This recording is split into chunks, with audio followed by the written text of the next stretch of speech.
Welcome to the Million Dollar Multiop Podcast. Here, you're going to find education, entertainment, and a little inspiration on how to get to the next level. Are you a DJ company owner that's looking for the secret sauce? Congrats, you found it. What's up, everyone, and welcome to the Million Dollar Multiop Podcast. I'm your host, David Osborne, with BlueprintLearn.com. Today on the podcast, we've got a special treat for you guys. My good friend, Mike Langsner. What's up, everybody? Glad to be here. Welcome, Mike. And Mike, you are, I always get trouble with the geography here. You are in Philly or in Jersey? I'm in Jersey. So Xplosive is based in Jersey, but we do have a significant representation in the Philly area as well. But I'm on the Jersey side, and my partner Dylan is on the Pennsylvania side. That's right. I think that's why I get confused, because I know I associate Dylan with the Phillies and my hatred of the Phillies, but my love of Dylan. And so when I think of Xplosive, I think Jersey Shore and I think Jersey style mitzvahs. But I'm always like, but where are you? I know there's just a lot of driving, you're in the car a lot, probably. Absolutely. I think in this podcast, you'll get to learn some of the history and how that all happened and how we merged over the time. I can tell you, when I went to DJX, or when I go to DJX and I fly into Philly and then I have to drive to Atlantic City, I get a little taste of what your life must be like. Everything's an hour and a half away. Everything's an hour and a half away. And in Georgia, we're 2 hours or so from the Atlanta airport, about an hour and a half on a good day from the city itself. And it's a completely different market. We work in Atlanta some, but I mean, North Georgia is its own thing. So I can't even imagine the way things are so close where you are in all those cities. It just must be like a overlapping quilt. The funny thing is, David, that New Jersey is so tiny, but it literally a tiny little state on a map, but we all of our events are an hour and a half away, just the way it happens. And we travel between New Jersey, New York, and Jersey is very well known as Central, North, and South Jersey. So each of those regions have very different looks and feels. They very much do. I mean, North Jersey is very New York City, yeah? Yeah, right on. And I put this on Jerry Syracuse's Facebook the other day. He openly asked people to share what makes people from Jersey different. And I was like, that's dangerous, friend. And I think I wrote, fun fact, if you are from Jersey and you have kids, let's say you have 3 kids, you're from Jersey, at least one of them is going to grow up to be a DJ, which I think is true. That's a fact. I think I gave you a thumbs up on that post. I saw it and I agree. You can I think someone explained one time that like how many of the companies that we know about in Jersey are just a couple blocks away from each other, and then everyone stays busy. It's just a lot of work. Truth. So you guys have a nice, awesome brand that I've been following for years and I know about, and we talk about, again, kind of off camera, but give us the elevator pitch. Tell us about Xplosive. Okay. So, Xplosive has been around almost 20 years now. It was started by Jordan Marshall, very well known in this industry. He had a vision for these really high-end, really high-energy events. The name Xplosive really sells it all. And bar and bat mitzvahs were the main thing for a very long time. And over years, we got more involved in corporate and weddings. Sweet 16s never truly took off with us. We do our share of them, but that's not really our core strength. But high energy is where it's at. And I think it's interesting for people that listen to this podcast to realize, we don't do single operator shows. And I think that's something that you hear so often. We're always an MC DJ combo or greater. Many of our events are a team of 8, 10, 12 employees going out. And so Xplosive, that's kind of like, again, the name says it all, but high end, and in this very competitive market, we do tend to stand out. I think you stand out, and I think that the way that I think, when I close my eyes and I think, what does a bar mitzvah look like? What does a high dollar bar mitzvah looks like? I think about what I see on your Instagram. I think about party motivators. I think about a lot of EE or extra entertainment where you've got moving heads and haze. You've got stages. You got glow things. You got arcade games. You got one-off things. It's an entire, almost like theatrical production for a 13-year-old, and it's amazing what you guys can produce, and it's an insane market. It sure is. It's a wild ride, and I'm blessed to be in it. Sometimes I think it's insane, but I love what we do, and no 2 days are ever the same. And David, we learned that so much of what we do in the mitzvah world is transferable to corporate, especially, and that's been a big target of ours. Like bar and bat mitzvahs probably will always be our thing. And while a lot of our industry friends got into like corporate AV, and I'm intrigued by that, we're more into corporate team building and corporate games. Imagine a big pharmaceutical company has a big 3-day conference, but they want to have some team building, or they want to have evening happy hours. That's where we come in, and we bring all that EE that you just mentioned for bar and bat mitzvahs, foosball tables, air hockey, ping pongs, live musicians, silent disco, you name it. We turn a corporate 3-day gala into something really fun at night for an experience for them. Yeah, and I think corporate AV, like you mentioned, is really gear heavy. You're really selling a lot of projectors and screens and iMag and the things that are the things, and you're selling talent and experience that is not so much things. You, Dylan, you guys could entertain a group with no microphone in a small room because your personalities, and you're just capable of doing that. And you said something I think that I've known for a long time as a multi-op owner, where I'm located in Athens, Georgia. Our bar mitzvahs that we have here are very, very small, and they're nothing like the ones that you guys are explaining. But we can't easily go from weddings and corporate into bar mitzvahs. Whereas if you are in bar mitzvahs, I feel like you can generally pretty easily flow into weddings and other types of events, because the skills are so heavy on MC. That skills is usually the bottleneck for a lot of people. Yeah. We always say we think mitzvahs are the hardest types of events to entertain. Transferably, though, if you're trying to go from mitzvah into wedding, the challenge we usually find is calming the MC down, taking them from 120 miles an hour down to 80 or so, because they could be overbearing sometimes. A mitzvah MC can be overbearing in other settings. They can definitely, but to put a really talented MC in a room full of 13, 14, 12-year-olds and their smaller cousins, and then you also have to simultaneously entertain the older generation. And when I've talked to Dylan about the way that you guys do it and the way you rotate the room, and you have these folks eating dinner while these people are playing games and this dance set while they're at the ice cream bar, I'm like, oh my gosh, you have to be at 120 to keep that moving. But I see what you mean. Yeah, and that's where the team comes in place too. It can't all fall on the shoulders of just the spinner or just the MC. So, people think I'm crazy when I say we have teams of 10 or 12 going out per event, but you need that for the momentum.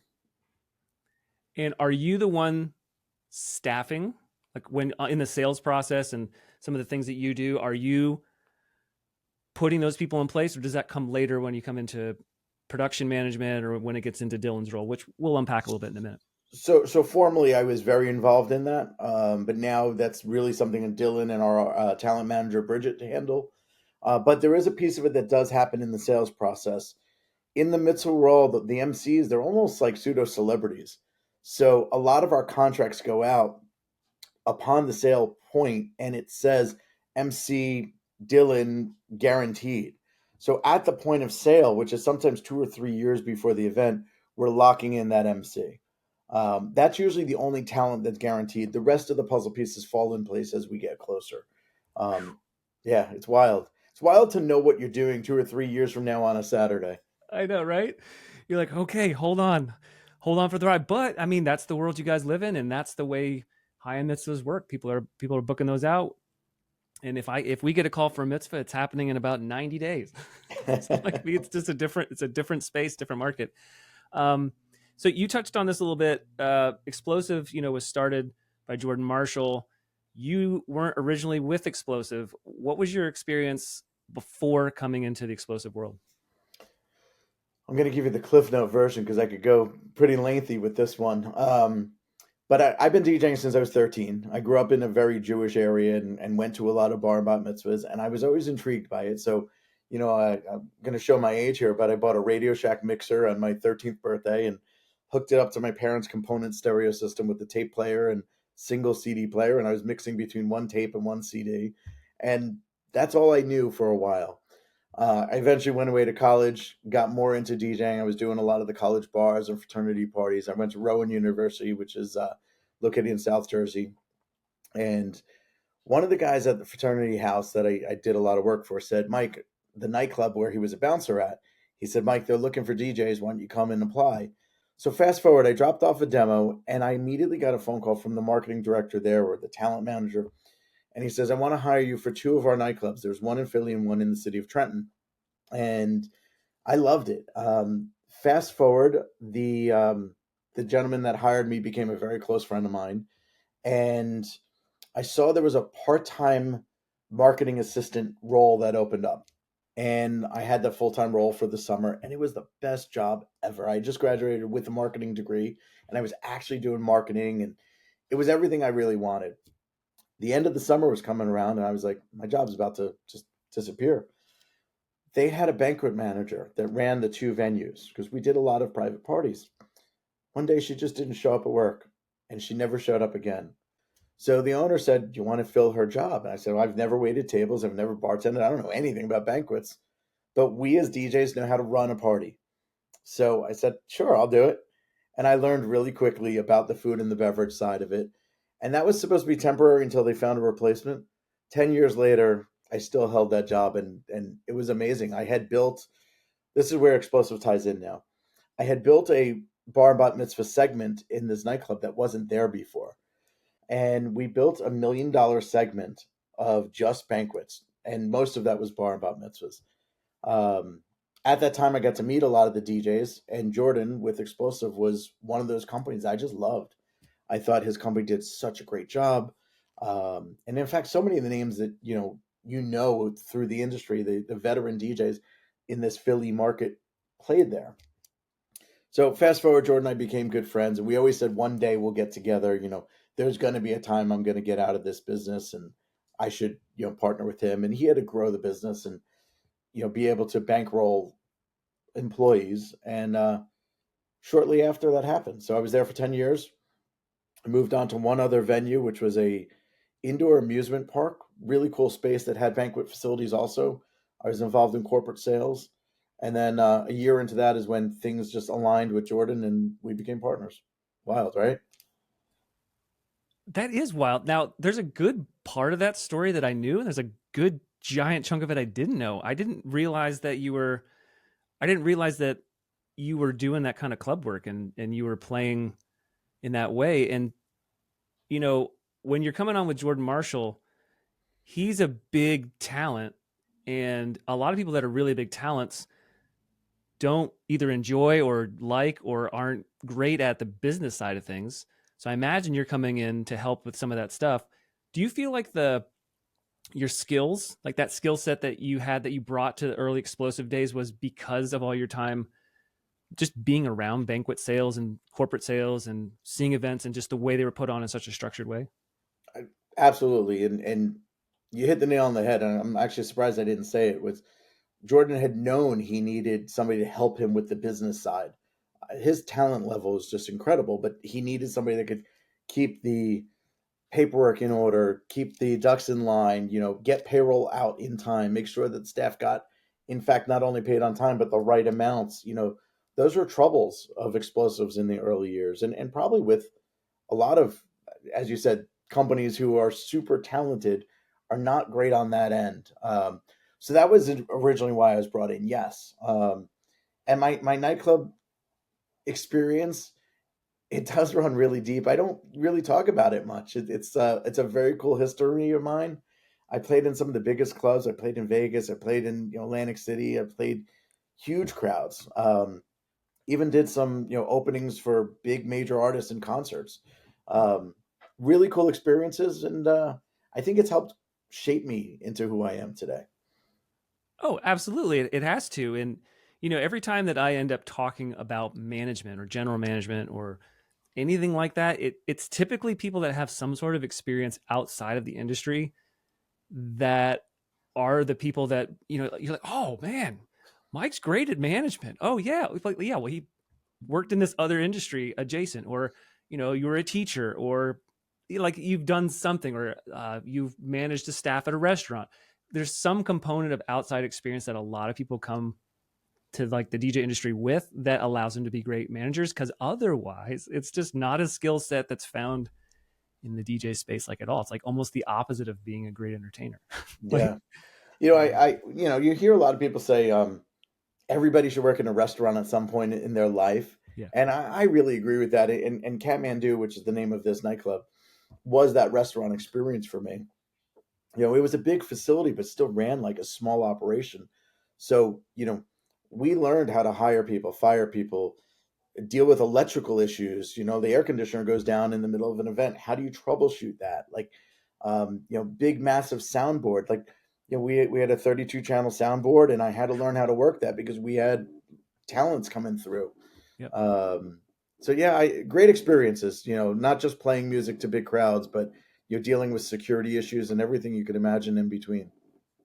Totally. And, even when we look, what we've noticed about our team is that we've learned that people with musical backgrounds and people that have experienced either playing in bands or playing with other people in some capacity, but they make great employees for our company. And that's not something that you can just go get. Like, you can't just infuse people with that. They have to kind of come with it. Yeah, I've been playing in this band and I played in that band and I did this and I've been in an ensemble. They know how to work with people. What you're saying is tracking perfectly with like great best practices for anyone in management or anyone in that role. Now, something that I know about you is that now at Xplosive, you're not really doing the general management position as much. You've gotten into some other things. Kind of talk about where you are now. Like, what are the roles and responsibilities that you're performing right now in 2024? Okay. I think to answer that, I got to take a couple steps backwards. So just bear with me a second. A lot of conversation has been about Jordan bringing me on board and making me into his partner. Behind the scenes, Jordan also partnered with Total Entertainment, which is one of the biggest companies in the country. The partnership is unique and it's very interesting, but it allows us to have access to things that we would have never had before. All the giant EE that Total is known for is in our inventory as well. But we were approached from another company in Philadelphia, A Sharp Entertainment, which is Adam White's. We acquired A Sharp and all the talent that came with A Sharp, and that was our foot into the Philadelphia market.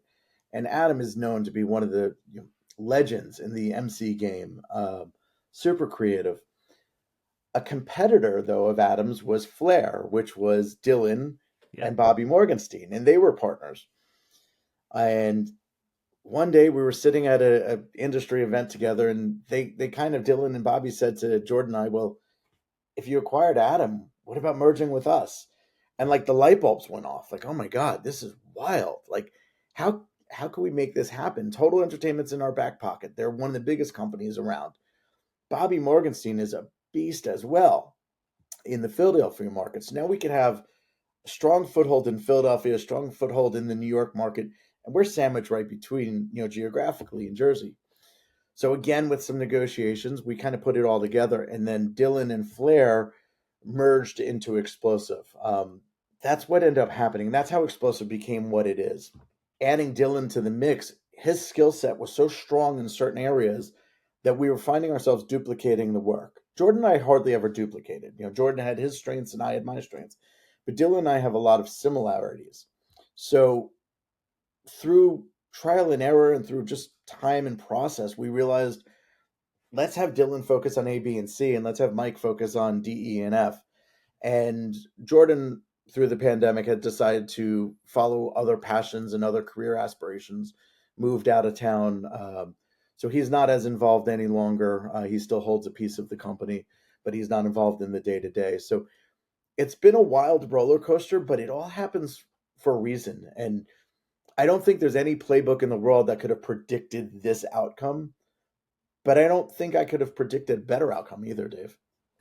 I love hearing that story because it's so different than the way a typical DJ company owner thinks. They think, I'm alone, I work alone, I hustle harder, I make more money. And you are telling a story where at some point there were 5 partners? maybe Yeah. 6. There's so many people that are collaborating. You've got industry legends in one city, industry legends in another city who are cross-pollinating. Then you've got Dylan, and everyone's seeing this bigger vision, and everyone's willing to say, all right, we're going to kind of reorchestrate the seats on the bus. I'm willing to be open to see opportunity beyond what I've ever thought could be possible to, pun intended, become explosive, right? It's explosive growth and explosive opportunity coming at you now. So I think kudos to you guys for being able to put something greater than yourselves out there and then following it. Thank you. And you know what, man, there's no get rich, scheme here. Like, this is a slow and steady, pace to the finish line here. And I think all the right puzzle pieces are finally there to get us to that point. And earlier I said we're almost in business 20 years. I always wonder what it would be like if the pandemic didn't cause a hard reset. But, we're now, maybe 2 years out of the pandemic, 4 years since the start of it. And we really finally see the positive trajectory where it needs to be. I very much agree on that. And I think I like to see, that, where you thought you were going pre-pandemic and now where you found sales and now where you find, what you're really actually, what you didn't know you were great at, you found because of this whole process, which is it's such a cool thing to find in anybody, finding new passions and new things. And speaking of that, the things that you're doing at Xplosive now are really more on the sales side, right? Yeah, sales, business development, and marketing are things I just love to do. So yes, and Dylan and I both still perform, and I also think we should mention that Dylan and I are, I think, almost 15 years apart.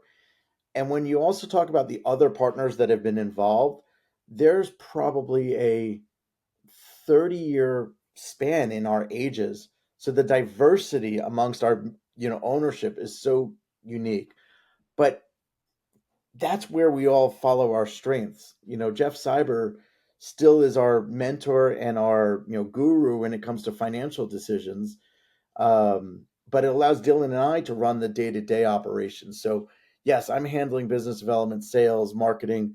I love graphic design. I love getting involved in the visuals of what we do. And then we found that Dylan's strengths are really in, the production management, the warehouse management. He comes from a educational background, so he's a great teacher. So he's definitely, the mentor to our new and upcoming talent. And that's off my plate. And that has been game changing. So many in our industry always feel like, you wear too many hats. You're so busy. I could say I finally have a great work-life balance, and it's because I have a partner. I don't have to do the trainings any longer on Tuesday nights that I used to have to do. I don't have to stay up all night figuring out what equipment's going into which vehicles and how's that vehicle getting from job A to job B. That stuff's off my plate, and it allows me to just keep a clear focus on growing the brand. Yes. Love to hear that. I love to hear that arrival, man. That's super exciting because I think that's what a lot of people dream about, right? That's the thing that 10 years ago, you're like, oh, if we could only finally get to that position. So let's talk about a real world example here, right? Let's say that because in the midst where you pick the example you want, but you're selling a thing that isn't part of your typical system, something that you guys are going to have to figure out. Okay. Because if it was this easy system, Dylan would just execute on whatever is sold. But this is something different. This is something that requires some coordination.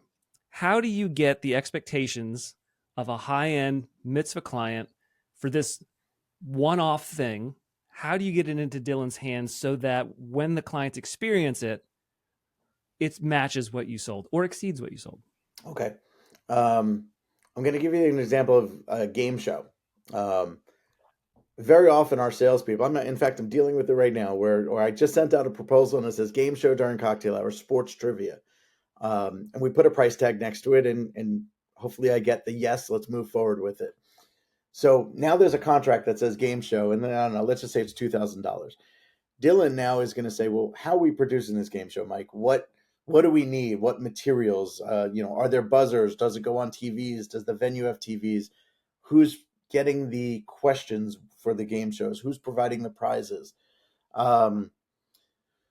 Myself and all of our sales team try to be as thorough as possible, but Dylan seems to find any cracks in the direction, I guess you could say.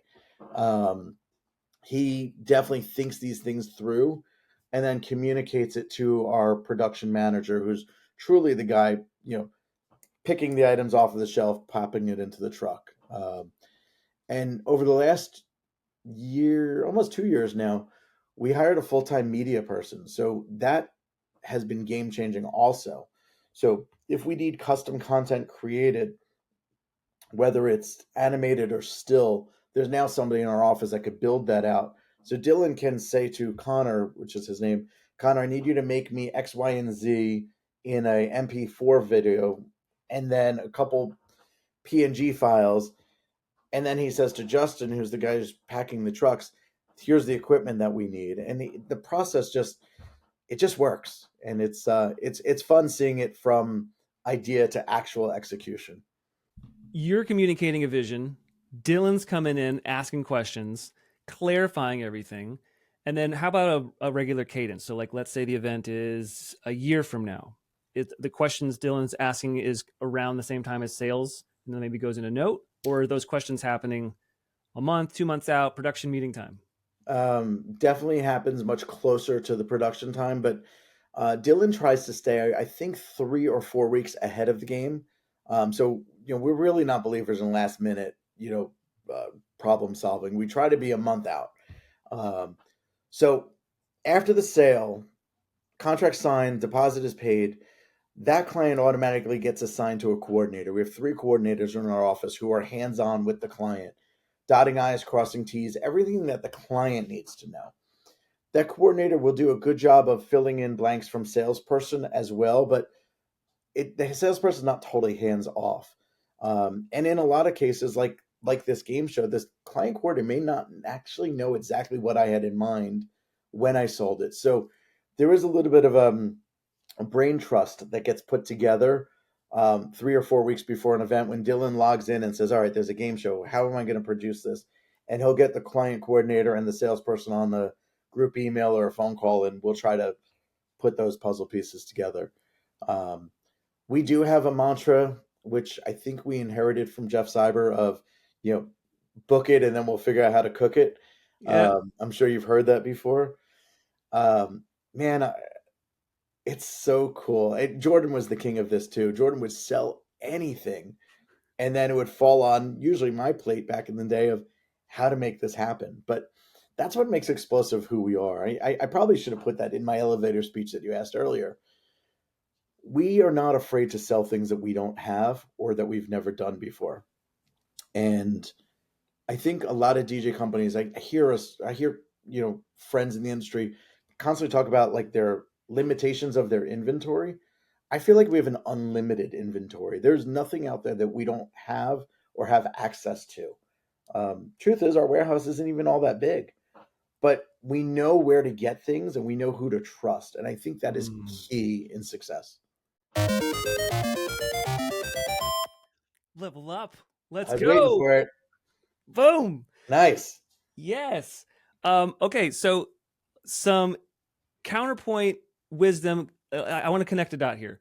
So like when I'm scaling, or when I'm thinking about scaling in a typical traditional DJ company that's not doing high-end mitzvahs, and I'm thinking about how to make my life easier, more profitability, things like that, right? I'm thinking about making systems that are, hey, here's DJ system 1, here's DJ system 2, and it's almost like widgets on a shelf. Like I sell 6 weddings, it's all the same. There's lots of companies built that way. So connecting the dot here is like, what you're saying is, in order to produce these high-end events that have tons of creativity and real high levels of customization, that systemization is really happening on the production pipeline. So it's like it goes sales to coordinator. Coordinator has these checklists and these things that they make sure they take care of. Media person, you have all these different breakout pieces of an engine that then make it to Dylan. So like what we might think of as one DJ system of gear for like a wedding DJ company, that's all they do. Your internal systems and processes is really the magic of what makes Xplosive work. And then you're pulling in the gear and the people to match the vision, but it's very administrative. There's a lot of administration that ties it all together. Is that, am I getting that right? Man, you just nailed that. So you deserve a level up on that one. Thank you. But yeah, it's like, I can kind of visualize it here. Like there's you're bringing it in, you're getting it to the right people, they're holding the hands, and then they're making sure all the little ducks are in the row until they get to the end. Now, there's got to be times, and if I'm wrong, tell me, but there's got to be times, I'd imagine, where Dylan, who's on typically the end of the chain, might give you some communication and say, hey, stop selling this thing. Or like, hey, this thing, every time we sell this thing, it is a major headache. How would that work? Is it like just after amount of time, you might get some feedback from Dylan, or how does that, or does it even happen? Dylan and our office is very vocal of things that they like and things that they don't like. And I can think of an example. I purchased a skin printer, which I don't know if you've ever seen or heard of this thing, but you could like print tattoos on people just with the rub of this, printer on them. And it's battery powered, USB plug-in. I thought it was going to be game changing for, bar and bat mitzvahs. We're going to sell this thing for $1,000 every single weekend. And my staff hates it. And, I then challenged, let's figure out a way to make it work. Like, let's not just give up. Don't throw in the towel just yet. Let's figure it out. But after, several attempts of it failing or the staff just not agreeing with the system, he'll say to me, Mike, let's just stop selling this item. And I'll agree, like that's where the partnership comes in place. I'm not the one physically handling this unit. I don't know the difficulties of it. I might see the money potential behind it, but the partnership, the team effort, it plays in, and I have to know either this is too difficult or it's too, unreliable, or we don't have the right talent to execute these things. So yeah, good call. I like that. And I think that's a really great way to kind of start landing the plane here, is really just kind of bringing it home to the partnership and really two-way communication, making sure that you guys are open to that communication. But if you could maybe leave us and the listeners with any piece of advice you have for working with a partner. Oof. Well, everybody says having a partner is difficult, and I'll agree with that. But I'll also say that having a partner is a blessing, because work-life balance, as I mentioned before, and finding your own strengths and things that are not your strengths that you could pass off to the right partner. Finding the right partner might be the hardest part. But once you have the right partner, as long as there's trust between the two of you, and I think that's probably something really to stress, that there needs to be trust. There needs to be a balanced level of work between the two. And communication's key. Dylan and I talk 10 times a day. We're not in the office side by side like in a traditional office environment. So, we're constantly on the phone. If you look at our text threads, there's probably 20, 30 text messages a day, maybe even 20, 30 in the first half of the day. Some of them are lengthy conversations. Some is just a quick yes, no. But knowing what each other is doing and valuing each other's part, I think, is really key. And also letting each other kind of run with their ideas. If Dylan has an idea, sometimes I might think it is outlandish, but if he's hell-bent on like, this is what I want to do, then I'm going to empower him to do it. And I think that's really key with partnership too. Don't shoot each other down. Yes. That is people, take some notes. Take some notes. Communication is key. And I love what you just said, letting the other person run with their passions and their skills and trusting them to do it. What a great way to end our podcast time together. Mike, it was an absolute pleasure. Tell everyone how we can find you. Everything xeevents.com. So xeevents.com on social, our website. You'll find my emails there. Hit me up. I'm an open book. Let's go. And as always, everyone, free resources to help you grow your multi-op at blueprintlearn.com/resources. And we'll see you on the next one.